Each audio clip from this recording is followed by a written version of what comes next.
Okay, hi guys. So I feel like you guys need a little revisiting on the special right triangles that we've been working on, the 30, 60, 90, and the 45, 45, 90 right triangles. And since I have a 30, 60, 90 special right triangle up already, I'm thinking why not, no time like the present to get started. Get over there, get over there. Okay, so what I want to do is I want to revisit who is who. So we know that 30 degrees and we have 60 degrees and we have 90 degrees. So clearly this is the smallest angle, so this should be the smallest side, and we like to call him the short leg. And this guy right over here, because there are two legs in a right triangle, this guy is considered the long leg. This guy right over here, Mr. Long Leg, and clearly this guy is our hypotenuse, as we all well know. Now, the interesting thing is that when we did these problems, we discovered that these were the ones whose ratios we could actually remember, that no matter what, if you look at the 30-degree angle, opposite him, whatever he is, the long leg is always going to be the square root of 3 times longer than him. And if you look at the short leg again, the hypotenuse is going to be twice the size of him. So these are things that we can remember. And if we look at our ratios and we do the sine of 30 degrees, the sine of 30 degrees is equal to the opposite over the hypotenuse. So that's x over 2x is a half. So this basically tells us that the sine of 30 degrees has a universal ratio of 1/2. The cosine of 30 degrees is equal to the long leg, or the adjacent over the hypotenuse, which is x root 3 over 2x, which simplifies to the square root of 3 over 2. And then the tangent of 30 degrees is equal to the opposite over the adjacent. So the tangent of 30 degrees winds up being 1 over the square root of 3, and as you guys well remember, we cannot leave it like so, so we have to rationalize by multiplying by root 3 over 3, root 3 over root 3, which is a cube form of 1, so this gives us the square root of 3 over 3. Those are called the universal ratios for the 30-degree reference angle in a 30-60, I hate when this thing does this, in a 30-60 degree, 30-60, 90 right triangle. That's nice, great. So where does that take us? So what does that mean? So what that means is I'm going to import something here real quick and come on down, and we're going to grab that screenshot right there. How do you look? No, I'm going to try you. Okay, so if I open this up right over here, we can clearly see that we have a 30, 60, 90 because we know that this guy is 30 degrees. So Janet has a great idea. Janet's like, label your sides. So we know that this guy is x, this guy is opposite the 60, so he's x root 3, and he's going to be 2x. So technically right now we have the short side here, which is, or the short leg, which is 8. So that means to go from here to here that this is going to be 8 times the square root of 3. And then going back to the short leg to the long leg, it's going to be twice that, so this is equal to 16. Those are cute problems, right? You're like, well, that one's easy. So if we jump down to something like number 5, you're like, but the 60 degrees always has a radical 3 next to it. Well, that's not always going to be true.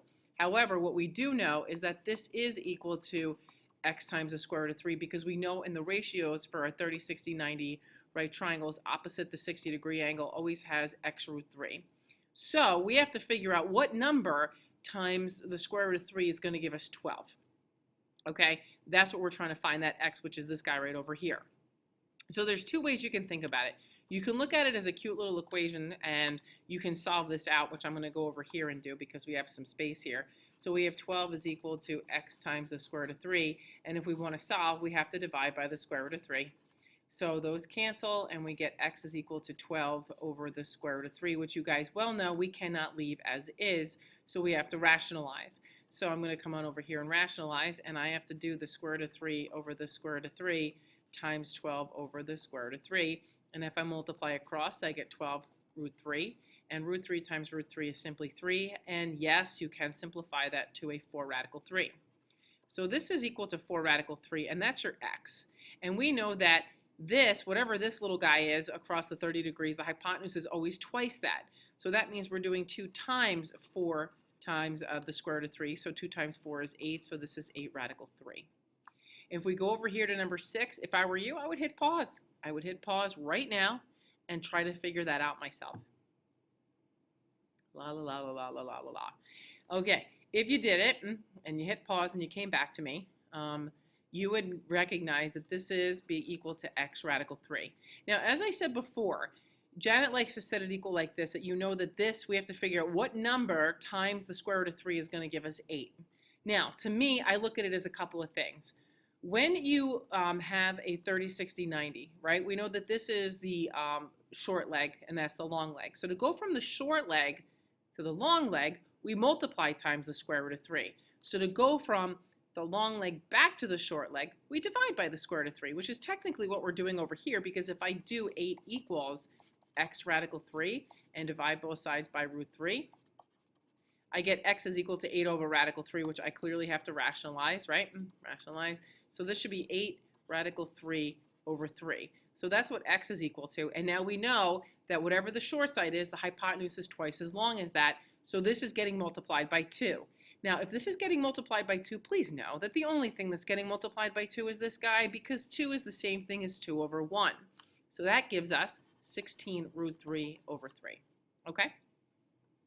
Now, those are cute problems. They're really not that challenging. So to me, it's like if you have something along the lines of, let's say that this is, again, 60 degrees, and because that's always the tough side. But I'm going to go over here, and I'm going to make this 2 radical 7, and I want to know what x and y equal. Okay? So what that tells me is this, that I am given the short leg, and I know that this is equal to whatever, this is equal to the short side. So now I know that the long leg is going to be the square root of 3 times that. So let me use a different color, pretty green. So this is going to be 2 times the square root of 7 times the square root of 3. So they're both inside, so that means this is going to give me 2 times the square root of 21. Now, when I go back up here, right, this is my 30-degree angle, right, and that's 2 radical 7. So to go to my hypotenuse, we have to double this, which means that gets multiplied by 2. So this is going to be equal to 2 times 2 root 7. So that gives me 4 root 7. Okay? Let's do another one. Boom, ba-bum, bum, bum, bum. What a terrible, that's a terrible looking triangle. Okay. Woo-hoo. All right, that's not even much better, but who cares? Okay, make him 30 degrees. Let's make the hypotenuse 6 radical 5. Okay, so I want to find out what A and B equal. Well, clearly that's 60 degrees. Now, what you guys should recognize is you're like, oh, there's the hypotenuse. To go back to the short leg, I know that's half of that, so I'm doing 6 radical 5 divided by 2, which is equal to 3 radical 5. Okay? Now, I want to go over to the long leg, so I know it's whatever this is times the square root of 3. So I'm going to do 3 root 5 times root 3. And again, whoever's in under the radical gets multiplied together. So B is equal to 3 radical 15. Okay? Now, moving along. La, la, la, la, la, la. I'm going to make you guys try this one. Okay. Going to make that 60 degrees. And I'm going to make the length of that side, a pretty little color green there, I'm going to make that 2 radical 15. Okay? Now, so this is 30 degrees up here. So we know that I gave you the long leg, right? And I want to go and find out what the short leg is equal to. So I know that this is equal to x radical 3, right? And I want to go back to that. So remember what I said. There's 2 ways to look at this. You know that this is equal to technically 2, radical 15 is equal to x radical 3, right? That's what that's equal to.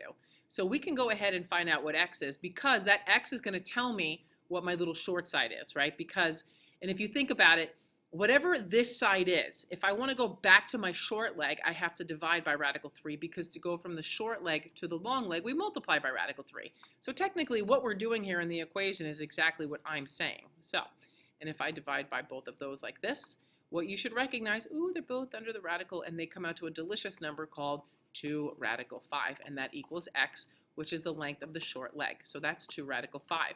And if you recall, to go from the short leg to the hypotenuse, it's always double. So I'm doubling this number, so I'm doing 2 times 2 root 5, so that should give me a 4 root 5. Okay? Let's get crazy. Let's not make it so cute. Let's go with some horrifying radical. Okay? So let's go with 60 degrees here, and I'm going to make this 7 radical 10. Okay? I'm going to hit A, and I'm going to hit B, and I'm going to put it on you knuckleheads to see if you can figure out what those are. If I were you, I'd hit pause right now to be like, am I a rock star or not? Hit pause, and then I'll see you in a moment.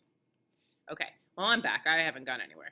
So, again, if you thought about it, this side is the, you got it, that is the long leg, so that we have to figure out what number times the square root of 3 is going to give us 7 radical 10.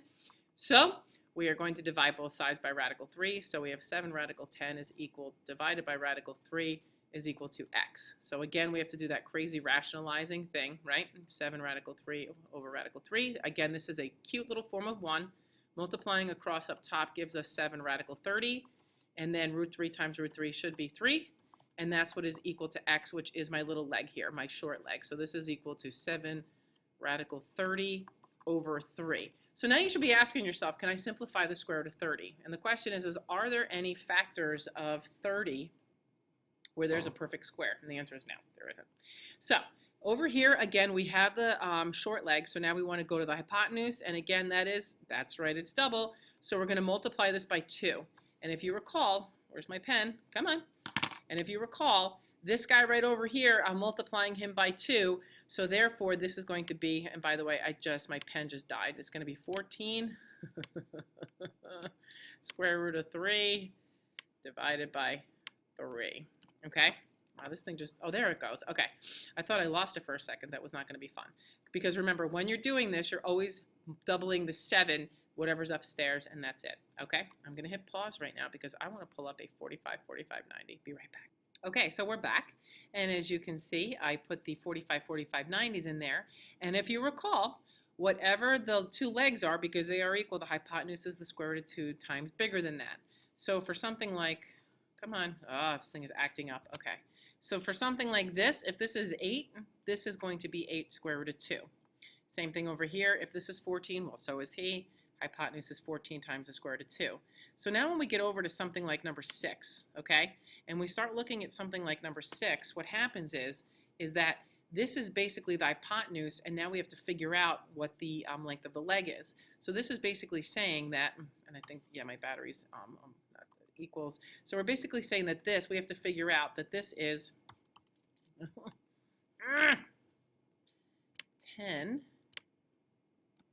is equal to, my goodness, this is taking a really long, x times the square root of 2.